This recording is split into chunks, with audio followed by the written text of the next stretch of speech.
ನಮಸ್ಕಾರ ಗುರುಜಿ. ನಮಸ್ತೆ. ಮೊದಲನೇದಾಗಿ ನಿಮಗೆ ನಮ್ಮ ಧರ್ಮ ಸಂವಾದ ಕಾರ್ಯಕ್ರಮಕ್ಕೆ ಆತ್ಮೀಯವಾದಂತಹ ಸ್ವಾಗತ. Thank you. ಇವತ್ತು ನಾವು ಮಾತನಾಡಕ್ಕೆ ಹೊರಟಿದ್ದೀವಿ. ನಮ್ಮ ವೀಕ್ಷಕರಿಗೆ ತಿಳಿಸಿರೋ ಹಾಗೆ ಏನು ನಾವು ಇತ್ತೀಚಿನ ದಿನಮಾನಗಳಲ್ಲಿ ಸಾಕಷ್ಟು ಜನರ ಬಾಯಲ್ಲಿ ಕೇಳ್ತಾ ಇದ್ದೀವಿ, ನಮ್ಮ ಕುಂಡಲಿನಿ ಶಕ್ತಿಯನ್ನ ಜಾಗೃತಿಯನ್ನ ಮಾಡ್ಕೊಳ್ಳುವಂಥ ವಿಚಾರವಾಗಿ. ಈ ಕುಂಡಲಿನಿ ಶಕ್ತಿ ಅಂದರೆ ನಿಜಕ್ಕೂ ಏನು, ಯಾಕೆ ಇಷ್ಟೊಂದು ಇತ್ತೀಚಿನ ದಿನಗಳಲ್ಲಿ ತುಂಬ ಜಾಸ್ತಿ ಎಲ್ಲ ಕಡೆನೂ ಕೇಳಕ್ಕೆ ಸಿಗ್ತಾ ಇದೆ ಅಲ್ಲ, ಇದ್ರ ಬಗ್ಗೆ ಒಂದಷ್ಟು ಮಾಹಿತಿ ನಿಮ್ಮ ವಿಚಾರವಾಗಿ ನಿಮ್ಮ ಅನುಭವದಿಂದನೇ ಹೇಳೋದಾದರೆ ಕುಂಡಲಿನಿ ಶಕ್ತಿ ಬಗ್ಗೆ ಹೇಗೆ ವಿವರಿಸ್ತೀರಿ? ಶ್ರೀ ಗುರುಭ್ಯೋ ನಮಃ. ಜನ್ಮ ಕೊಟ್ಟಂತಹ ಜನ್ಮದಾತನಿಗೆ, ಅನ್ನ ಕೊಟ್ಟಂತಹ ಅನ್ನದಾತನಿಗೆ, ರಕ್ಷಣೆ ಮಾಡುವಂತಹ ಸೈನಿಕನಿಗೆ ಹಾಗೂ ಸ್ವಚ್ಛತೆ ಮಾಡುವಂತಹ ನನ್ನೆಲ್ಲ ಪೌರ ಕಾರ್ಮಿಕರಿಗೆ ಈ ನಿಮ್ಮ ಮಹೇಶ್ ಗುರೂಜಿಯ ಶಿರವಾಗಿದ ನಮಸ್ಕಾರಗಳು. ನೋಡಿ, ಕುಂಡಲಿನಿ ಅನ್ನುವಂಥದ್ದು ಮನುಷ್ಯನ ದೇಹದಲ್ಲಿರುವಂತಹ ಒಂದು ಅದ್ಭುತ ಶಕ್ತಿ. ಅದನ್ನು ನಾವು ಲಲಿತೆ ಅಂತ ಕರಿತೀವಿ. ಹೌದು, ಕುಂಡಲಿನಿಗೆ ಇನ್ನೊಂದು ಹೆಸರು ಲಲಿತೆ ಅಂತ. ಅವಳು ತಾಯಿಯ ಸ್ವರೂಪ. ಅವಳ ಆಕಾರ ಹೇಗಿದೆ ಅಂತ ಅಂದರೆ ಸರ್ಪರೂಪ. ಸರ್ಪರೂಪದಲ್ಲಿ ಅವಳು ಮೂಲಾಧಾರದಲ್ಲಿ ಮಲಗಿ 3 ಸುತ್ತನ್ನು ಸುತ್ತಕೊಂಡು ತನ್ನ ಬಾಲವನ್ನು ನಾಲಿಗೆ ಅಂದರೆ ಹಲ್ಲಿನಲ್ಲಿ ಕಚ್ಚಿ ಮಲಗಿರ್ತಾಳೆ. ಇದು ಅಷ್ಟು ಸೂಕ್ಷ್ಮವಾಗಿ ಅಂದರೆ ಸರಳವಾಗಿ ನಮಗೆ ಗೋಚರ ಆಗೋದಿಲ್ಲ. ಅದನ್ನು ಮಾಡಬೇಕು ಅಂದರೆ ತುಂಬಾ ಸಾಧನೆ ಬೇಕು. ಹಾಗಂತ ಕ್ಲಿಷ್ಟಕರ ಆ ಥರದ್ದು ಎಲ್ಲ ಏನಿಲ್ಲ.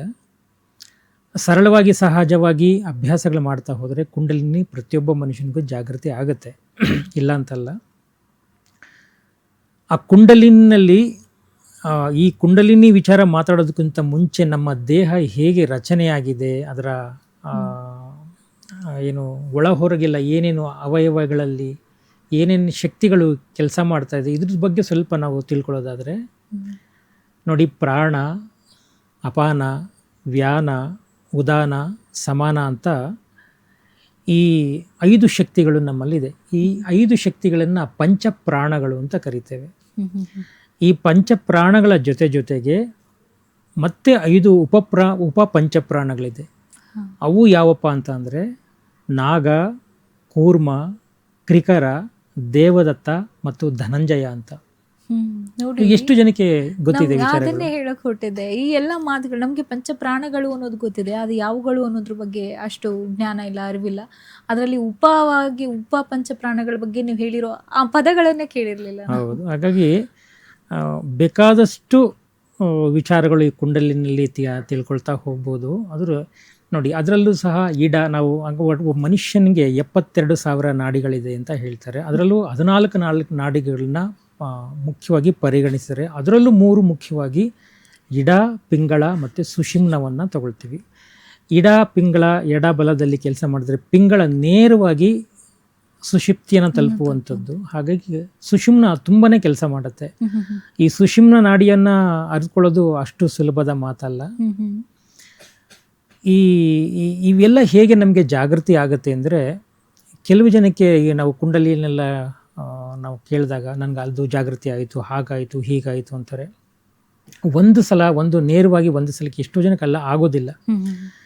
ನಾನು ಆವಾಗಲೇ ಹೇಳಿದಾಗೆ ನಮ್ಮ ದೇಹದ ಚೈತನ್ಯವನ್ನು ನೋಡಿಕೊಳ್ಳುವಂತಹ ಒಂದು ಅತ್ಯದ್ಭುತ ಶಕ್ತಿ ಅದು.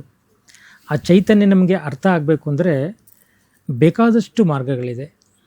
ಅದು ಮಂತ್ರ ಆಗಿರ್ಬೋದು, ತಂತ್ರ ಆಗಿರ್ಬೋದು, ಯಂತ್ರ ಆಗಿರ್ಬೋದು. 3 ಮಾರ್ಗಗಳನ್ನು ಅನುಸರಿಸಿ ಈ 3 ಆಯಾಮಗಳಲ್ಲಿ ಭಗವಂತನ ಶಕ್ತಿಯನ್ನು ನೋಡಿ. ಭಗವಂತನ ಶಕ್ತಿಯನ್ನು ನೀವು ನೋಡಬೇಕಂತ ಅಂದರೆ ನೀವು ನಿಮ್ಮ ಕುಂಡಲಿಯನ್ನು ಜಾಗೃತ ಮಾಡ್ಕೋಬೇಕು.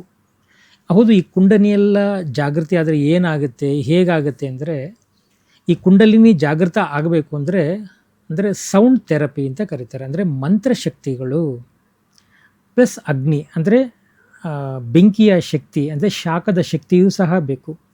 ಇದು ಬೆಂಕಿ ಮತ್ತು ಶಬ್ದ ಇವೆರಡರ ಸಂಜೋಡಣೆಯಿಂದ ನಾನು ಆವಾಗಲೇ ಹೇಳಿದಾಗೆ ಮೂಲಾಧಾರದಲ್ಲಿ ಇರುವಂತಹ ಲಲಿತೆ ಅಂದರೆ ಕುಂಡಲಿನಲ್ಲಿ ಇರುವಂಥ ಮೂಲಾಧಾರದಲ್ಲಿ ನಿಶ್ಶಬ್ದವಾಗಿ ಮಲಗಿರುವಂತಹ ಕುಂಡಲಿ ಅಂದರೆ ಲಲಿತೆ ಜಾಗೃತಗೊಳ್ಳಬೇಕು ಅಂದರೆ ಈ ಫೈರ್ ಥೆರಪಿ ಅಂದರೆ ಹೋಮ ಕ್ರಿಯಾದಿಗಳಾಗಿರಬಹುದು, ಅಥವಾ ಸೌಂಡ್ ಥೆರಪಿ, ಮಂತ್ರಾದಿಗಳಾಗಿರ್ಬೋದು, ಇದನ್ನು ಮಾಡಿದಾಗ ಆ ಮೂಲ ಶಕ್ತಿ, ಆ ಮೂಲ ಲಲಿತೆ ಜಾಗೃತ ಆಗ್ತಾಳೆ. ಜಾಗೃತ ಆದಾಗ ಒಂದೊಂದು ಚಕ್ರಗಳನ್ನು ಭೇದಿಸಿ ಮೇಲ್ಮುಖವಾಗಿ ಪ್ರವಹಿಸುತ್ತಾ ಎಲ್ಲವನ್ನು ಮೀರಿ ಕೊನೆಗೆ ತ್ರಿಕೂಟಕ್ಕೆ ಬಂದು ಸೇರ್ತಾಳೆ.